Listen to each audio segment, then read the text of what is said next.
think the most important question that human beings ask of themselves is, who am I? And the second most important question we ask is, who are we? These are questions that my films attempt to answer. These words from documentary filmmaker Ken Burns capture the essence of a man who has spent over 4 decades meticulously crafting visual narratives that help Americans understand their collective story. Ken Burns wasn't born with a camera in his hand, or the certainty that he would become one of America's most influential documentary filmmakers. Born in Brooklyn in 1953, Burns experienced a profound loss early in his life when his mother died when he was just 11 years old. This early confrontation with mortality would later influence his drive to preserve the past and give voice to those who came before us. His father, an anthropology professor, inadvertently planted the seeds of Burns' future career by giving him an 8mm movie camera for his 17th birthday. At Hampshire College, Burns studied under photographers Jerome Liebling and Elaine Mays, who instilled in him a deep appreciation for the power of still images to tell complex human stories. What's remarkable about Ken Burns' journey is that he was not an overnight success. His first documentary, Brooklyn Bridge, released in 1981, was the result of years of persistent work and unwavering vision. He spent 5 years crafting this film, working with limited resources but unlimited determination. The documentary earned an Academy Award nomination, but more importantly, it established the foundation of what would become known as the Ken Burns effect, that gentle panning and zooming across still photographs that breathes life into static images. While working on his early documentaries, Burns supported himself as a cinematographer for the BBC, Italian television, and others. He took commercial jobs to fund his passion projects. Ken Burns' approach to storytelling is deceptively simple, yet profoundly effective. He once said, "I'm interested in listening to the voices of the past and trying to bring them to life." This philosophy has guided him through documentaries on subjects ranging from the Civil War and baseball to jazz and the Vietnam War. What makes his work so powerful is his ability to weave individual stories into the broader tapestry of American history. In The Civil War, his breakthrough 1990 series that was watched by over 40 million viewers, Burns didn't just recite battle statistics or political maneuverings. He revealed the human heart beating beneath the historical record. Perhaps no moment illustrates this better than when Burns featured the letter of Sullivan Ballou, a Union officer who wrote to his wife, Sarah, just before the Battle of Bull Run. "If I do not return, my dear Sarah, never forget how much I loved you, nor that when my last breath escapes me on the battlefield, it will whisper your name. If the dead can come back to this earth and flit unseen around those they loved, I shall always be near you in the gladdest days and the darkest nights. Always, always." Sullivan Ballou died a week later at Bull Run. Through Ken Burns' lens, this single letter illuminated the cost of the war more powerfully than any statistic ever could. This is Ken Burns' genius, finding the specific human detail that reveals the universal truth.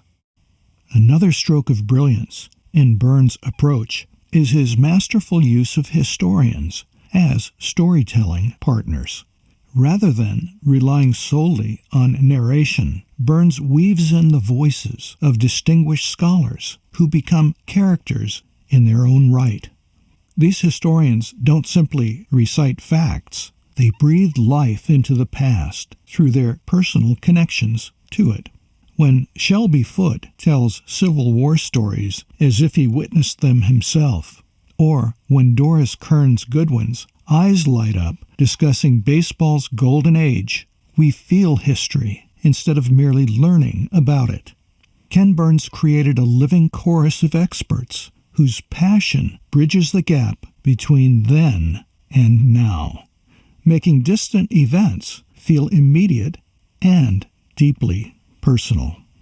Perhaps what resonates most about Ken Burns' approach is his understanding that history is not just about the past. It's about us, here and now. He once explained, history is not was, it is. In other words, the stories we tell about our past actively shape our present and future.